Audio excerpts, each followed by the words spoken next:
এনাও পানি।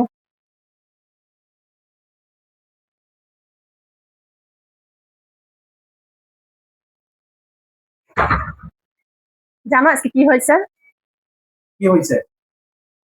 আজকে যখন মার্কেটে তোমার জন্য বার্থডে গিফট কিনতে গেলাম না, তখন একটা মেয়ের সাথে পরিচয় হয়েছে। তাই নাকি? হ্যাঁ, আশ্চর্যজনক বিষয় কি জানো? আজকে ওর বয়ফ্রেন্ডেরও বার্থডে। আচ্ছা। আর ও বার্থডে গিফট কিনতে আসছে। তারপর আমি ওর সঙ্গে কিছু সময় কথা বললাম, তারপর ওর সাথে আমার ফ্রেন্ডশিপ হয়ে গেছে। তোমরা মেয়েরা পারো, 2 মিনিট কথা বলেই ফ্রেন্ড বানা ফেলছো। আরে না, তারপরে কি হয়েছে জানো? কি হয়েছে? গিফট কিনে যখন পেমেন্ট করতে গেছি, ওর ফোনে চার্জ শেষ হয়ে ফোনটা বন্ধ হয়ে গেছে। তারপর? তারপর আর কি, ওর পেমেন্টটা আমি করে দিয়েছি। তোমার মাথা কি ঠিক আছে? চেনা নাই জানা নাই তুমি টাকা দিয়ে দিলা? আরে না, বললাম না মেয়েটা অনেক ভালো। ভালো। এসব মেয়েদের আমার চেনা আছে, এসব মেয়েরা ফ্রড হয়। হয়েছে, এই টাকা আর তুমি পাইছো। দেখছো, বলতে না বলতে মেয়েটা ফোন দিছে। হ্যালো সুমাইয়া। এই মেয়েটা দেখতে কেমন? মেয়েটা সুন্দর, দেখতে অনেক সুন্দর। আর জানো, মেয়েটার ঠোঁটের নিচে একটা তিল আছে। আমার গার্লফ্রেন্ড নয় না? হ্যাঁ বলো।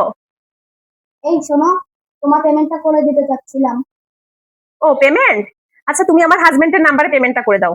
হাজবেন্ডের নাম্বারটা নাও। এই আমার নাম্বারে করতে চাচ্ছ কেন? তোমার নাম্বারটা দাও। আরে না, আমার নাম্বারে কি যেন সমস্যা হয়েছে, টাকা আসতেছে না। শোনো, 0872773। এই তুমি কি করে জানলা? আরে বললে তো তুমি বিশ্বাস করবে না, আমার বয়ফ্রেন্ডের নাম্বারও সেম। হ্যাঁ, হ্যাঁ। দেখছো কি অবাক করা বিষয়। মানে আমার হাজবেন্ডের নাম্বার আর তোমার বয়ফ্রেন্ডের নাম্বার সেম।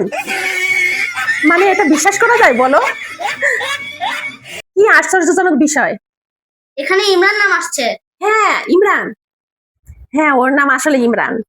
আমার বয়ফ্রেন্ডের নামও তো ইমরান। হ্যাঁ সত্যি বলছি। সত্যি? হ্যাঁ। সত্যি? মানে এটাও সম্ভব? আমার হাজবেন্ডের নাম্বার, তোমার বয়ফ্রেন্ডের নাম্বার, আবার নাম, কি একটা অবস্থা, সবকিছু মিল। আবার জন্মদিনও একই দিনে, কি একটা অবস্থা না? আচ্ছা বলো, তুমি এখন গিফটটা কি দিছো?